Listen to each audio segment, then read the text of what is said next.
Hello, I am Shauna, your county extension agent. I just wanted to reach out to everybody that did the food show challenge at the livestock show and anyone who is interested in doing the food show challenge.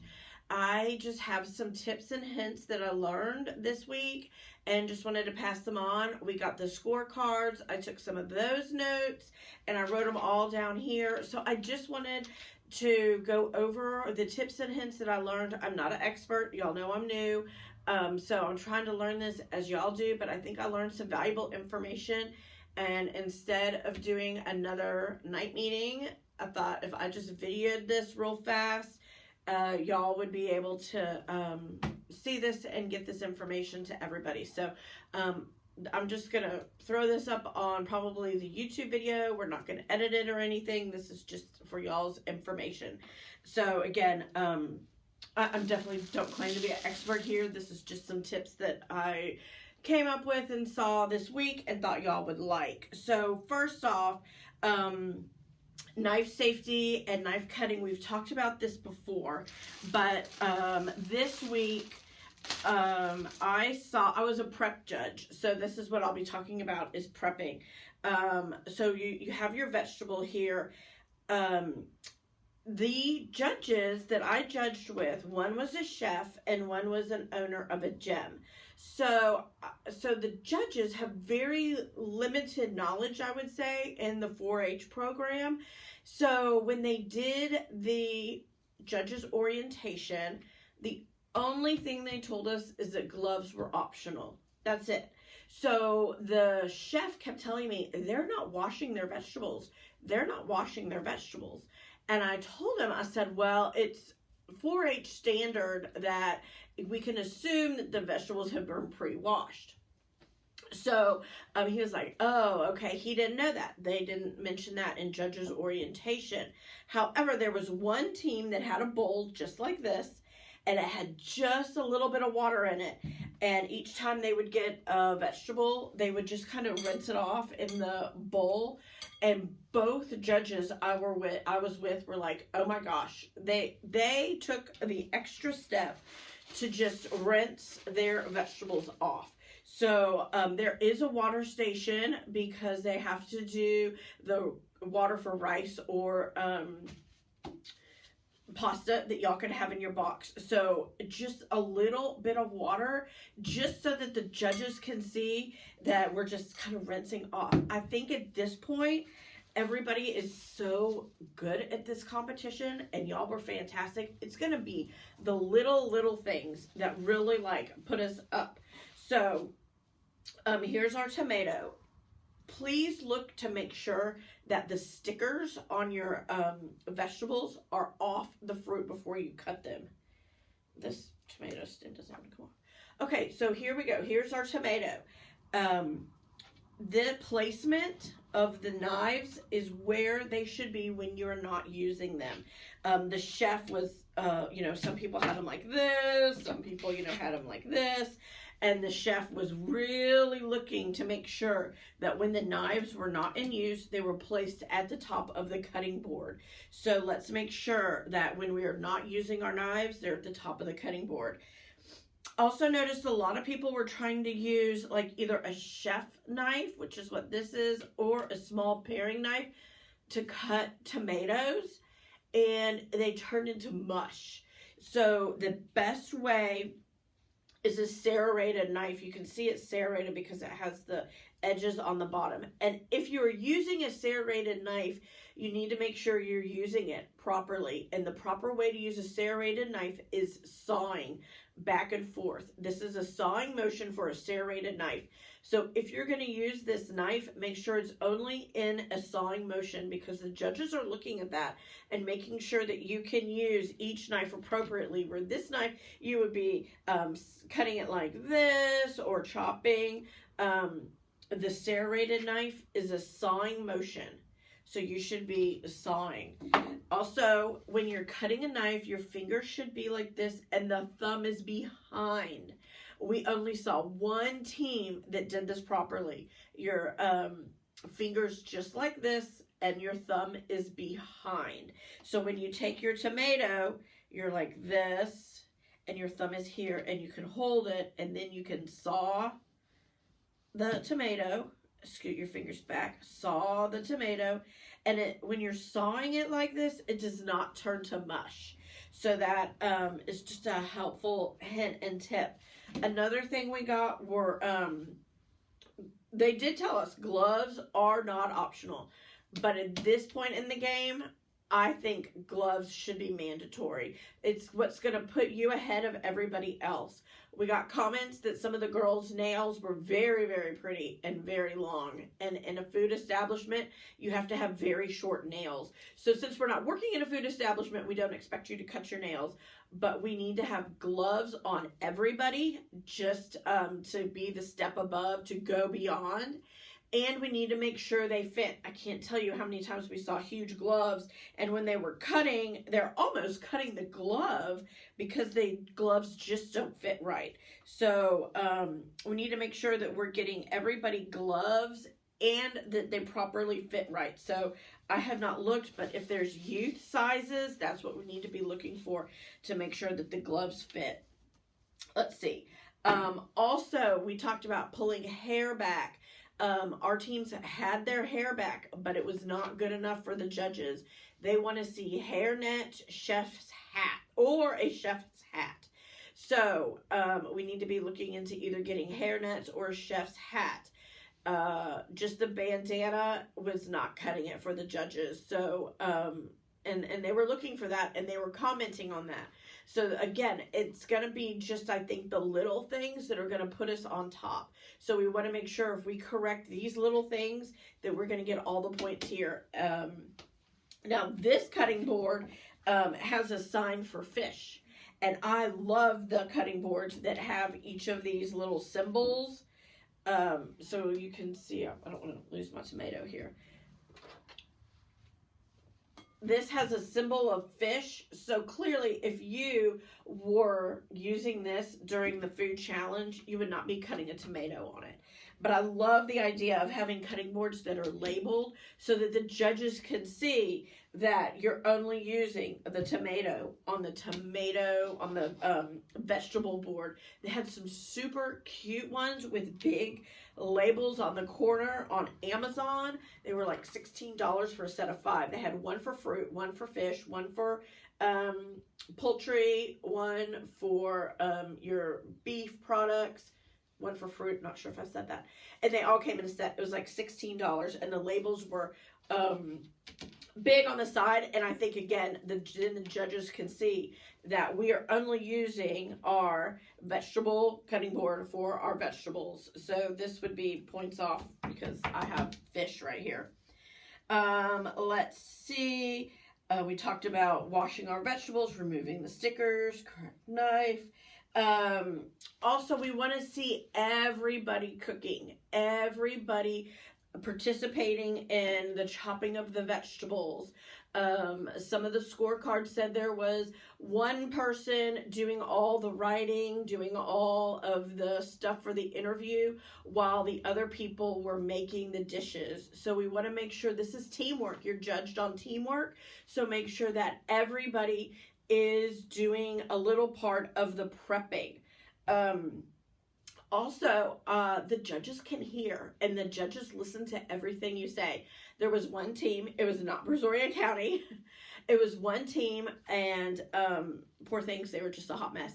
But they asked, one of the girls was like, hey, can you cut the onion? And the girl said, I've never cut an onion before, I don't know how to do it. And the judges and I were just looking at each other. We're like, okay, we're going to watch this to see how she cuts, because she told us she had never done it before. Another girl was like, oh, I never cook at home. I only cook when I'm doing this food challenge. So pay attention to what you're saying at your tables with your team members, because the judges can hear. Also, if somebody asks you a question and you don't know the answer, don't say I don't know. The judges can hear that. So I was thinking if we had like a secret saying. I know most all of y'all know how to cut an onion or how to cut a tomato or something, but if this is just what I was thinking, you can find something better. But if somebody says, hey, can you cut this onion? Or do you know how to cut this onion? Instead of saying, no, I don't know how to cut this onion, I've never done that before, you can say, oh, yes, my county extension agent showed me how to do that. And if you hear that phrase, my county extension agent showed me how to do that, then you know that person is going to need help. And so you can just kind of, set this over and just set it to the side and just kind of watch where the judges are, instead of saying, no, I don't know how to do it. Let's come up with a keyword or a key phrase so that, or if you need help, instead of saying, help, I don't know what I'm doing, let's come up with a key phrase or something so that you're not telling your friends, help, I don't know what I'm doing. So the judges will hear that. We want to say something like, oh, my county extension agent taught me that. Or, oh, the county extension agent said we should do this. I'm not sure exactly, but if we come up with a key term when we need help or when we're stuck or we don't know what we're doing, then we still look like we know what we're doing and our teammates know that, hey, we're struggling over here, we need help. So that's just a little tip. Let's see what else. One team, they decided before they got to their table, they looked, they had spinach, and they're like, that's it, we're going to make a pasta dish with a heavy cream sauce. We're going to add our spinach in it. That's great. Let's get our pasta boiling. So they're boiling their pasta. They're cutting up their spinach. And then they're going to go to the grocery store to get their heavy cream. Well, guess what? They didn't have heavy cream at the grocery store.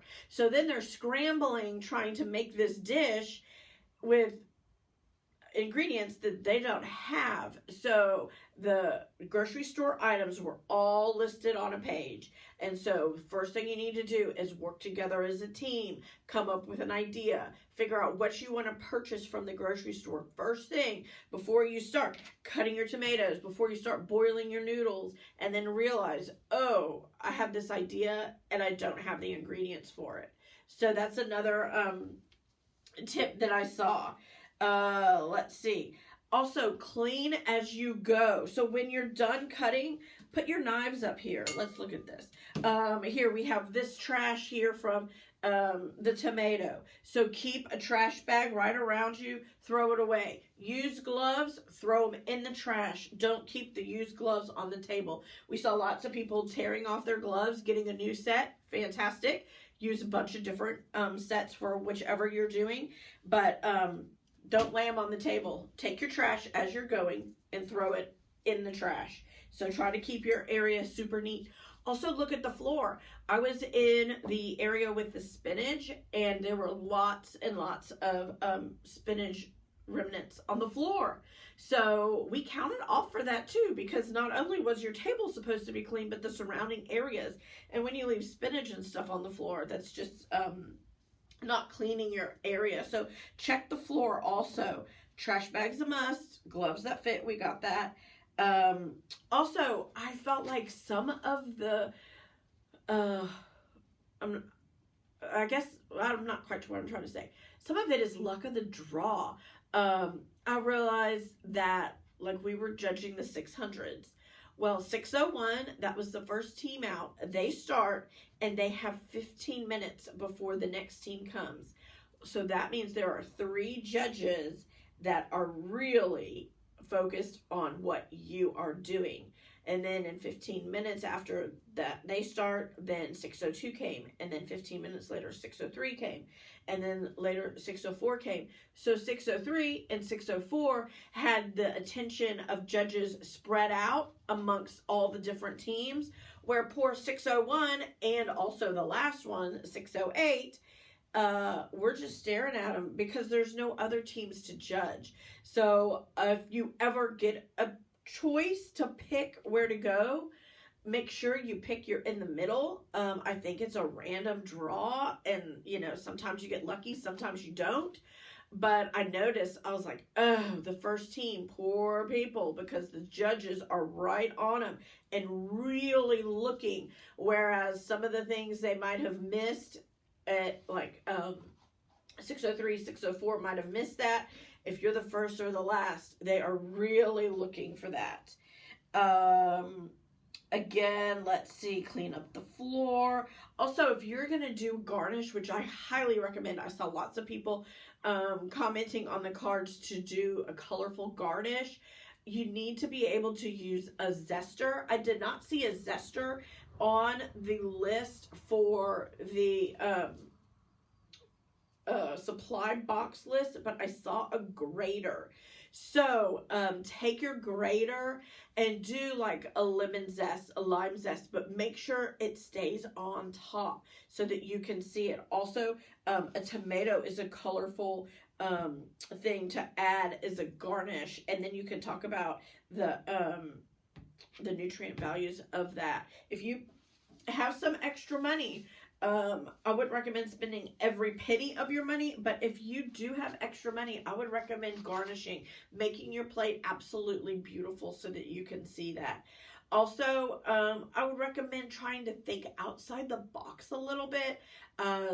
Several of the teams that I was judging went with straight a side salad as a side dish. And I feel like if you're going to do that, you need something in your salad to set you apart and make sure that you express that to the judges. I think they were looking for something a little more advanced than just a side salad. So I would recommend trying to think outside the box and see what you can do with that. Maybe a sauteed spinach with some tomatoes and maybe like some lemon zest on top to give it some color. Just try a little bit to think outside the box. One of our teams was doing a dessert and they used heat. I did not see what they were doing. I was in the senior 600, but every scorecard said, fantastic, way to go, thinking outside the box. Only team that used heat, fantastic. So that really stands out. So I would say, try to brainstorm some ideas when you first get to your table and see if you can think of something. You don't have to do the hardest recipe that you know, but see if there's something in the middle. If you think everybody with this spinach is going to do a side salad, then try to think of something that would be an excellent idea that not everybody is going to do. So I think it's a super hard contest. I cannot think well on my feet. So I'm just envious of how great y'all are and how awesome you do. I think if we implement some of these tips that I shared with you today, it's just going to elevate us a little bit more. And then so we can get all of the points in the preparation, because really there's no reason why you shouldn't get all your points in the preparation area.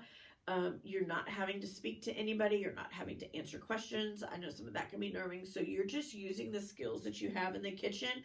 So if we're properly doing everything when we're prepping, we should get all of our points. And so that way, it'll just put us over the top.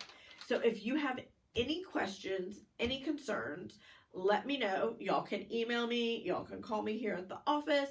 And then I can do a follow-up video with any questions that y'all have. Again, I'm not an expert, but these is just some things I saw. And I thought if we could just implement a little bit of this just to put ourselves over the top. So anyways, thank you. I think y'all are awesome. And I look so forward to going to district because I think we might be able to pull it out. So anyways, have a great day. Thanks. Bye-bye.